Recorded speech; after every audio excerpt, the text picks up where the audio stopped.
Oke, Wait, mulai. wait.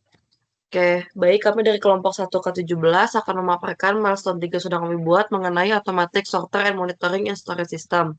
Berikut adalah agenda atau daftar isi yang akan kami lakukan. Oke, yang pertama ada perencanaan manajemen kualitas dibagi menjadi 5. Yang pertama ada tujuan utama, standar kualitas, dan juga strategi dan pendekatan. Di sini ada poin-poin yang dapat dibaca mengenai job desk sebagai project manajemen.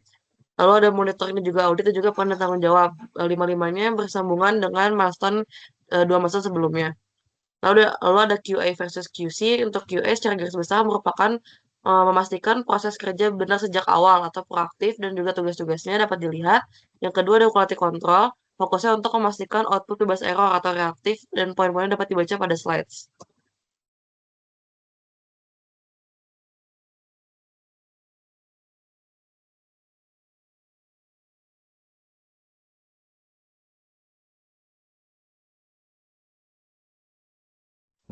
Selanjutnya ada perencanaan sumber daya manusia dan fisik. Sumber daya manusia berupa manajer proyek, John bertanggung jawab atas penyusunan jadwal, pengendalian deviasi dan pelaporan. Tim internal menyelesaikan tugas teknis dan operasional.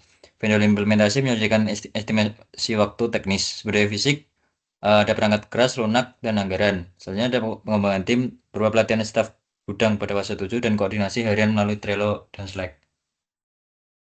Alat dan teknis pengendalian kualitas kami terdiri dari 4 bagian: testing and inspection berupa pengujian integrasi hardware, uji fungsional scanning, validasi data real time, statistical sampling berupa pengambilan sampel data QR, root cause analysis, analisis penyebab kegagalan membaca QR code atau kesalahan sorting.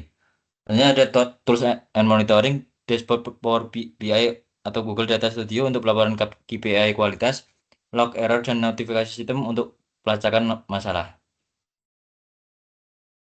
Selanjutnya adalah estimasi sumber daya aktivitas. Di sini bisa terlihat dari fase inisiasi, perencanaan, desain sistem, pengadaan dan pemasangan, pengaman software, integrasi dan uji fungsional, pelatihan dokumentasi, uji coba operasional atau beta test, dan terakhir launching.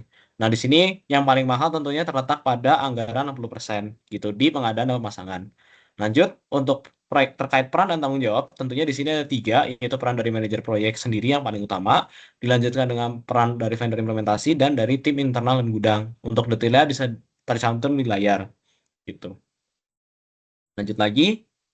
Nah, di sini terdapat beberapa strategi manajemen.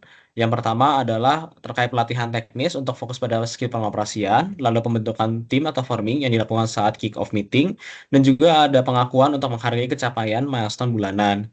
Nah, lalu untuk strategi pengelolaan tim ya terletak pada komunikasi untuk menggunakan alat kolaborasi seperti Trello ataupun Microsoft Teams, lalu monitoring kerja yang dilakukan secara harian, dan juga pengelolaan perubahan, yaitu adalah perubahan signifikan melalui proses change request.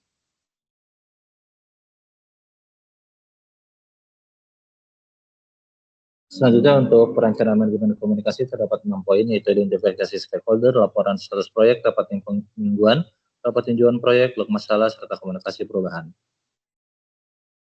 Dan untuk mengelola dan memantau komunikasi tersebut terdapat 4 poin, yaitu melaporkan setiap stakeholder dan tugas yang dimiliki. Kedua, melaporkan progres proyek yang belum akan dan sudah diselesaikan. Keempat, melaporkan masalah yang ditemukan dan progres proyek. Dan terakhir, itu melakukan rapat untuk pencarian solusi atas masalah yang sudah ditemukan dan langkah selanjutnya yang akan diambil.